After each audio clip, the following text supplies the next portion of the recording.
Advice और suggestion पे ध्यान से सुनना। एडवाइस ना हर उस चीज को, हर उस भाव को, हर उस बात को कहते हैं जब व्यक्ति आपसे उम्र में बड़ा होता है और अनुभव में भी। जब व्यक्ति आपसे उम्र और अनुभव में बड़ा होता है ना, तो वो कुछ भी कहेगा वो सलाह है। अगर उसके पास ना तो उम्र है ना अनुभव है, फिर भी बोले चले जा रहा है, तो वो सजेशन है।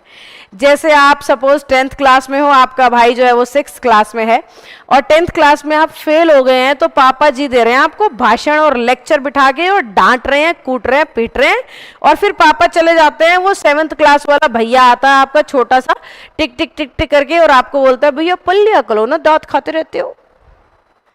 अब वो जो आपके छोटे भाई ने आपको अभी अभी कहा है ना, वो एडवाइस नहीं है, वो है सजेशन। क्योंकि ना तो आपके भाई के पास उम्र है उस काम की, ना तो आपके भाई के पास उम्र है आपसे ज्यादा, और ना ही अनुभव।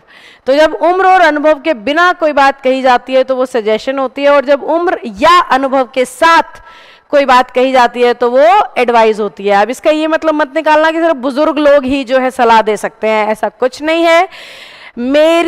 मेरे से बड़े लोग भी मुझसे इंग्लिश पढ़ते हैं, मतलब जिनकी एज मुझसे ज्यादा होती है वो मुझसे इंग्लिश पढ़ रहे हैं, तो मैं इंग्लिश के बारे में जो भी उन्हें कहूंगी या समझाऊंगी वो सजेशन नहीं होगा, वो सलाह होंगी। क्योंकि मेरे पास इंग्लिश का अनुभव ज्यादा है, भले ही मेरी उम्र उनसे कम हो। तो उम्र या अनुभव में से एक चीज है तो सलाह, और दोनों नहीं है तो सजेशन।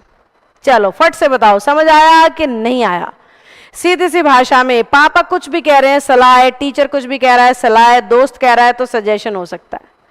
क्योंकि दोस्त इसलिए है कि आपसे उसकी उम्र तो ज्यादा है नहीं, अनुभव आपको बात करने से पता लग जाता होगा।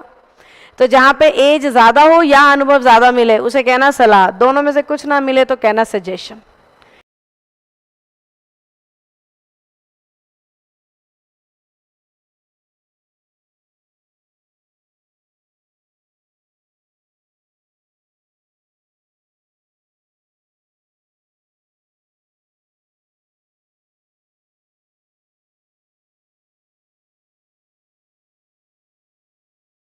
व्यक्ति